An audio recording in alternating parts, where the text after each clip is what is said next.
I'm okay. Yeah, it's good to have you back. Thank you. So we met about 2 weeks ago. Yes. That was like our third session, so welcome back. Thank you. Last time I think we just talked about just what was happening in your life in general. Yeah, for sure. Classes were closing up and you were thinking about moving in with your boyfriend. Yes. So that was kind of a big issue. Yeah. What is going on with that right now? Yeah, I'm not really sure if I'm going to move in with him anymore because okay. The nature of our relationship is just not very consistent. Like, I just feel so deprived of, like, not even really just affection, but of everything. Like, what I really want in a relationship is someone who I can connect with on, like, every level. Like, intellectually, like, physically, like, in every way. So, you said you feel deprived. In what way do you feel deprived? Like you can't connect with him intellectually? I just feel like a lot of the things that I say to him just don't affect him the way that they should, in a sense. Like, when you love somebody and when you care about somebody, like, when you share really significant information with them, like, generally they act interested, or like they respond in like a loving or a sincere way. And So his reaction is not what you're like, exactly, looking for. exactly. And Does I it love feel him. sincere? No, and I know that he loves me. I know that he loves me. I love him too. But things just aren't going the way that I thought that they would go. In what ways does he show you that he loves you? Well, that's a good question. That was a really good question. Well, he is always like getting me things when he goes to like the gas station to get something. Like, he's always thinking of me, and he always grabs me something when he grabs something for himself. And he knows like everything that I like, everything that I enjoy. And even though we don't really talk about a lot of really personal things, when we do, like, he does respond. He just doesn't respond the way that I want him to. And I know that he loves me because he tells me he loves me all the time. And I can feel it, like, by the way that he looks at me. And, like, sometimes he's really affectionate to me. Wait. How No, you're fine. how does he show affection? Is that like physical affection? Yeah, I mean, sometimes, like, most of the time, he verbalizes his affection to me. So, like, he'll tell me he loves me, like, out of the blue, or, like, he'll text me throughout the day and tell me he loves me, you know. Like, he'll hold my hand and, like, he'll kiss me on the cheek and stuff. Like, it's not all just, like, physical. Like, it's kind of a mixture of both. So it's good for me because I don't feel like I'm with someone who's, like, really clingy, like, constantly having to be next to me, like, touching me, like, holding my hand. But So he gives you your space still. yeah, but sometimes I feel like he gives me too much space. So I don't know. I don't know. I'm just thinking of the question. That's such a good question. I've never really thought about, I know that he loves me, but I've never thought about the ways in which he shows me that he loves me. I think that's a really good question to ask yourself, because then you kind of force yourself to be more realistic, more honest with yourself. Because sometimes we just kind of,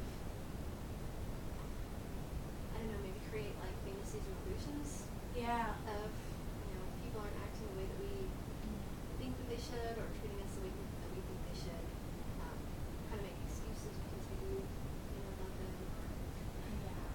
whatever. Sometimes when we really take a chance to like evaluate it, we see where the places where we're not feeling like we are getting enough attention. Right.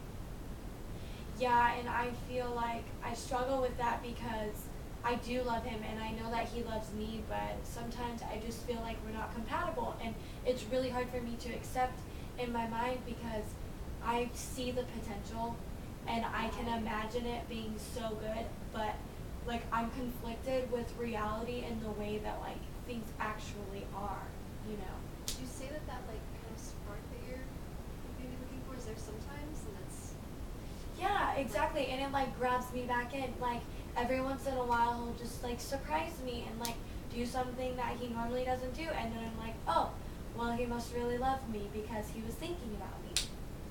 when does he do those things? Does he do those things like when you're upset, or does he do them? Pretty much like after we have like a really big argument, or like if things have been going well for like a few days at a time. That sounds really bad. But yeah. It doesn't necessarily. It doesn't matter if it sounds bad to me. You know, it's Yeah. Well, thank what you. it feels like to you. Thank you. Um, are you unhappy then with how you feel like your relationship is going? I feel like Or I don't know if it's really unhappiness or just me like kind of coming down like from, you know, like cloud nine, like thinking like, oh, things are gonna get better, like things are better, but they're really not. Like I kind of like glorify like the good moments, but when bad moments happen, I'm just like, you know what, I don't deserve this, like I don't want to deal with it. And you know, I don't know, I just feel like I'm more disappointed at myself. Like I take it and put it on myself for having too high of expectations, but then like when things don't go my way, I'm thinking to myself, well, I don't deserve to settle either, you know. Like I bet there is someone out there who will be able to, you know, give me what I desire, you know. And that's why I don't know if it's me. I feel like it's me. Natural. Right. Like it not like it's not forced. Exactly. Something more natural. Like I feel like when two people are in love, like you shouldn't have to try, you know. Like it should just be exactly a naturally flowing thing, you know. Nobody should have to really, you know, change who they are for the other person. It's a lot about communication though, and not necessarily like changing who you are, but just learning how to like communicate. And Exactly. like being quiet is, I mean sometimes, you know, it's necessary to like choose your battles, but a lot of times, you know, if you don't say something that's gonna bother you, it's just gonna turn into resentment. Right. And That's like the theme of our relationship. Seriously, Just like not a lot. like we're both really passive aggressive. Like I'm able to like see that just because like I've been in the opposite type of relationship where like my significant other was like really confrontational, and not even in the sense that it was like aggressive, but just that he was confident and like he knew how to express his emotions. And with my boyfriend now, it's like we're both kind of the same. Like we're both really insecure and really like not as confident in the way that we know how to express our emotions. And that's something that I'm trying to work on, is how to like better express my emotions, you know. That's what the whole human race is too. Yeah. I am still trying to do that. It's definitely, you know, we learn from our parents, we learn from people around us, from Right. interactions that we see on the street. You know, we learn from everything. So it's just good to try to surround yourself with good influences. And, I don't know. Do you like reading books or anything like that? Is that Yeah. something that you're interested in? Yeah, for sure. I could definitely like when we get done here at the office, maybe like some books that That would be really helpful to awesome. our patients. One of them is called like what's it called? Personal manifestation manifesto. Oh, I don't know, wow. that's the wrong word. That's a really long title. Anyway, I'll find it, but Yeah. it teaches you to recognize when somebody else is having a problem communicating, Wow. and that way you can kind of step back and kind of see the larger picture and like, Yeah. you know, what you need to do to kind of help them understand you. That's amazing, and I think that's something that would really benefit me, because I feel like sometimes I don't understand him either, and so it's like a give and take thing. Like I can't just completely put everything on him and be like, well, everything is your fault, because a part of me feels like, well, maybe it's me. Maybe I'm just interpreting things negatively, you know. Mm-hmm. Maybe I should just, step back and just listen to him instead of just like constantly thinking in my head like, no, this is wrong. That's not how I feel. I think it's a little bit of both. Um, you're only responsible for the things that you do and say, and you can't change his behavior. Right. Can't make him understand that you feel like you're not communicating Yeah. like as you need to. Thank you. you have helped me so much because really I've been like going crazy about it. It's been giving me so much anxiety because it's something really important to me. My relationships, my family, very close relationships are so important to me, and they are the things that are the source of my happiness and my anxiety. So thank you for being able to help me understand that it is both, and it's not just all me. It's not. It's not. Thank you.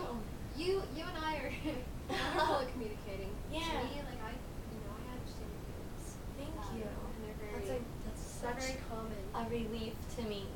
Their relationships, a lot of times, it's both people like not really understanding why the other person is Right. like not happy, and it's Right. because they're not getting that kind of deeper connection that they need. And I think a lot of times we're just afraid. Right. Just afraid to express ourselves. And being aware that you're like afraid is kind of the first step to getting over that. Yeah. Like it's okay to be afraid and Thank talk to you. your partner That is about so it. relieving. And I don't know. I feel like a lot of times when we do express that vulnerability with our partner, like I'm kind of scared to express myself, like that right there, kind of brings us to a little bit of confidence or Yeah. attention, because then that hits their like empathy spot. Right. I've been there too. This is so good. And that makes them I think feel a little more receptive. So. Yeah. Oh my gosh, you made me feel so much better. I'm so glad. I'm so glad that I came today. Oh, I'm so happy. Thank you. I think one more thing I wanted to share with you is that holding on to those expectations can be like psychologically painful for sure. Yeah. Just wanting so bad for the other person to like react the way that you want, and that could be a big source of depression sometimes. It is. It hurts. Yeah. Things not being how we want them to be. And if you can maybe work on meditation or something like that, just like get really deep in there and like try to let it go, because it's not gonna help you at all. And I do hold on to that. Thank you so much. Thank Just you so remember much. that- You have no idea how much you've helped me. Really Thank you for control being so yourself. understanding. And it's okay. Everything else will fall into place right now. Thank you so much. So we'll meet again like next week, and Yes, next week. so until then, Yes, thank you so just work much. on communicating with Josiah. Yes. Is there anything else you want to talk about? Nope, that's really the main source of anxiety for me right now. I really just needed to hear everything that you said because it's been driving me crazy. So Well, thank you. I really hope that things improve for you. I think they will now. Awesome. Thank you so much. See you. Well, have a good week. Thank you.